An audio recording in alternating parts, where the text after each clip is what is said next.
Well, good morning, YouTube lovers. Welcome back to the channel, Tales Up Bike Adventures. The reason for this video today, you can see me riding on the BMW, which I'll show you in a sec, is it's exactly 12 months to the day that I travelled to Perth to ride across the country. Yeah, so sit back and I'll, while we ride, I'll explain the pros and cons of long haul riding across the Australian continent and what I learnt, what was the best equipment, what's not the best equipment, what to do and what not to do. Please comment and share your thoughts. As I was saying, today's Sunday the 20th of July 2025, and on Sunday the 21st of July 24 I flew over to Perth to pick up this lovely bike and take on the big trek across Australia from beach to beach, from Scarborough Beach to Nobby's Beach in Newcastle. So yeah, as you can see, it's a beautiful day. The weather when I came across the continent was absolutely like this. It was a little bit gusty, and I hope this also is picking up the microphone I've just put into the GoPro. And what I wanted to run through is essentially what I learnt and what's the best tips for long haul travel, and some do's and don'ts, and some stuff that you don't need. So let's start off with equipment. Highly recommend, if you're doing a trip, especially on an adventure bike, get the right helmet. I've got a LS2 MX701 helmet. I've got the standard one, which I picked up. If I were to do it again, I'd actually probably go searching for a carbon helmet, or even for adventure riding, I want to, down the road, possibly upgrade to a modular helmet. That's my hot tip for helmets, is if you can afford it, get yourself a modular helmet, but look at the weight also, because once you go to modular, the weight can become quite heavy on the neck. But with a modular one, you can pull over, have a drink of water, have a quick bite without actually taking off your helmet, and that saves a little bit of time, but saves the inconvenience of your ears getting worn up and belted up from taking your helmet on and off every time. Thus, that when you're doing long haul travel, you're probably doing 200 k's at a time before you have a break. But it does save it if you're doing a quick stop. You want a quick sip of water, you want to take a photo. You can just flip up your helmet. So I'd recommend that, or if you're going to stick with a full face helmet, I'd go a carbon helmet, and a carbon fiber helmet that's got a lot much lightweighter. This is fine, but I do recommend, when you're going from east to west or west to east, is get one with a peak so you can actually block out the sun like this, and essentially it helps you on those early morning, late afternoons when the sun's straight in your eyes. Other recommendation for a helmet, tinted visor.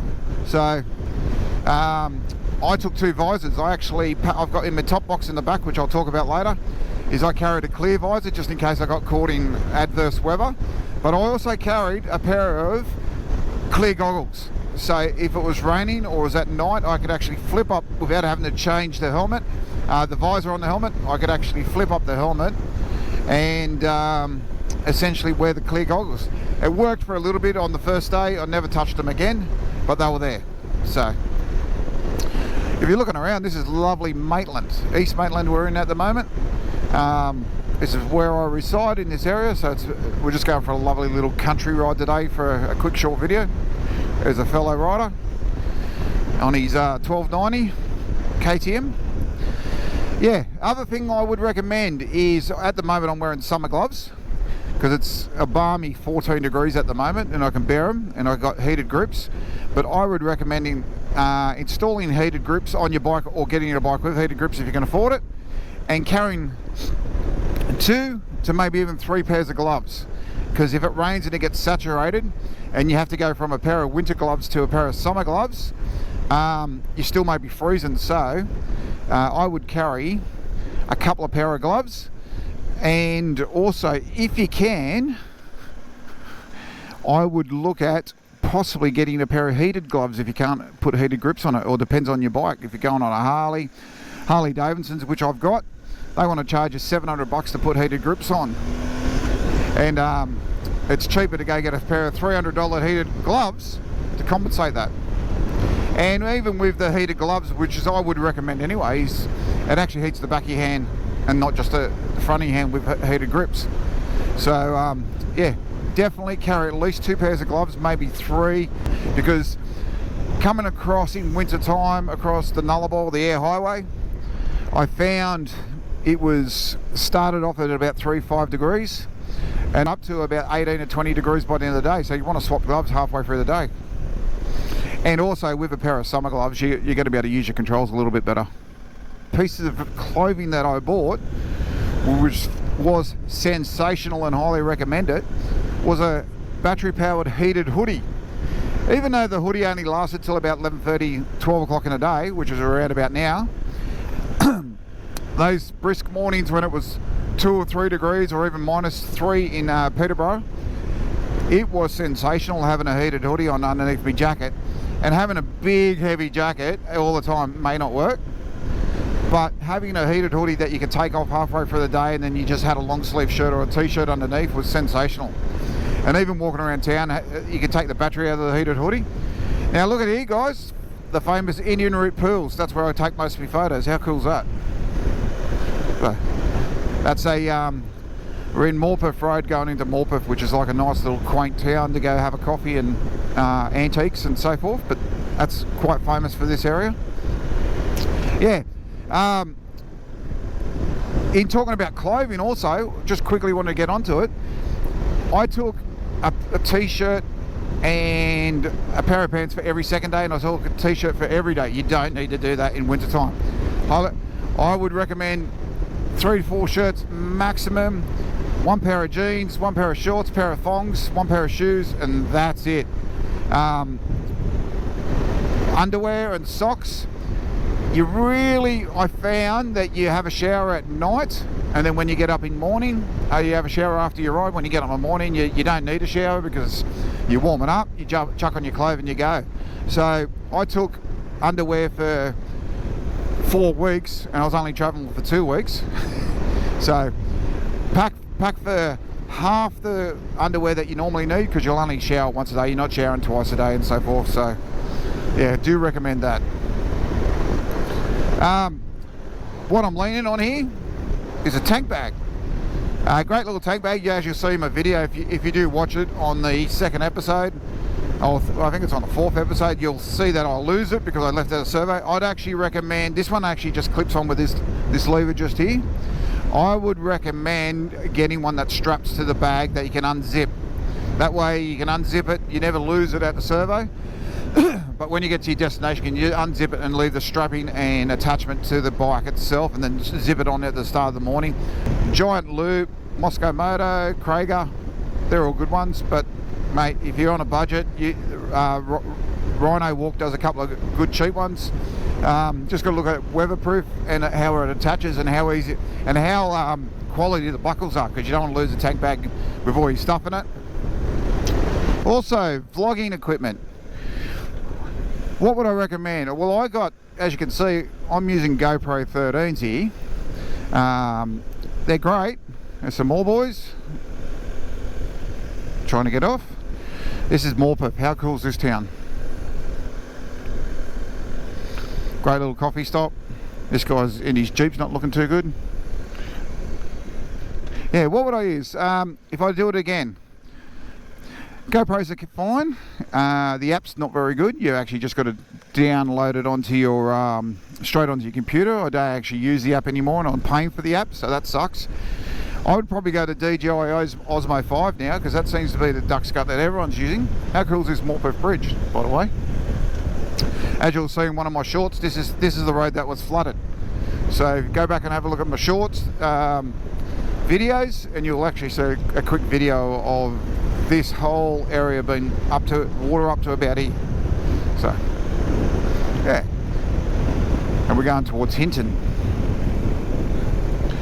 Yeah, GoPros are fine. Everyone complains around about them overheating. That I haven't had that yet. I've had to get the media mod, as you'll see, to actually put the microphone in. That's an extra 110 bucks if it's on sale, 140 bucks if it's not. But yeah, I've got a little drone in here. I'd try to get a better drone, but I've got a little DJI Neo in here that I actually didn't have for the trip. I actually got it after the trip. I would have loved it on the trip. This drone actually would have been useless on the trip because it was quite windy going across, and this doesn't deal with anything over 20-kilometre winds. So if you're going to do it right. Get a good drone. You can't go wrong there.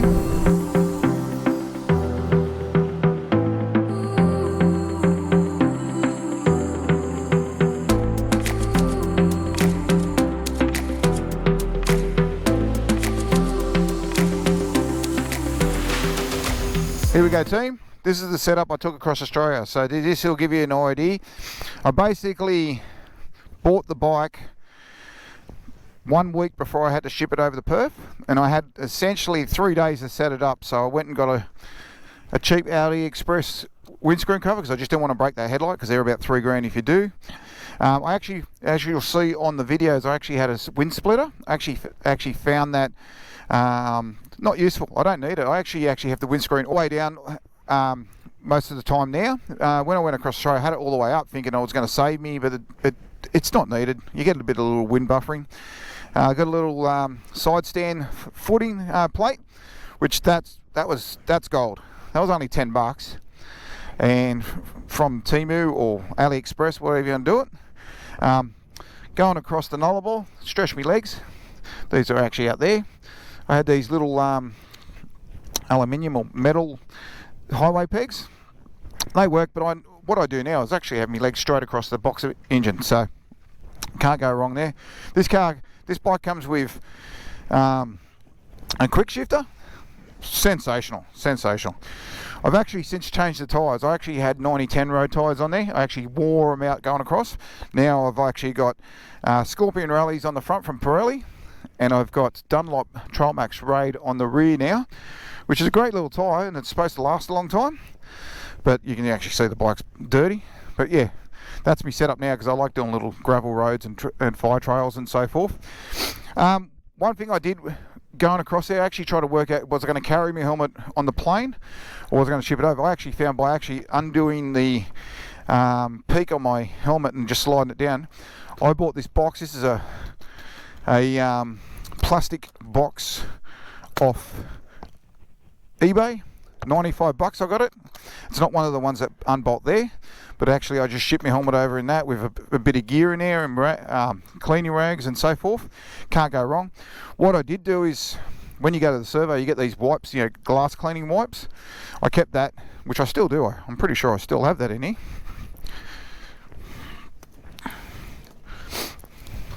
Yes, I do. Glass cleaning wipes from Mr. Clean, and that's perfect with a rag in there to protect the drone. And that way you can clean your visor at any time you get a shitload of bugs. So, as I was saying, this came off, and as you can see the damage. It's great for commuting because you can take it with you, but I would now recommend I'm going to get a strap one. That way I don't have to take. No one can steal the tank bag straight away that quickly. If they want it, they'll get it. Okay, Panniers. When I bought the bike, I was umming and ahhing about going a full aluminium set for touring, but I did have this envision that I was going to do some off-road riding at one stage. So I work in the automotive industry, and one of our suppliers is White's Power Sports, which is a great little company, mate. Overnight, if you're ever going to order something overnight, they actually have their stockist for Giant Loop in Australia. These are round the world Panniers by Giant Loop. Absolutely sensational. They roll up.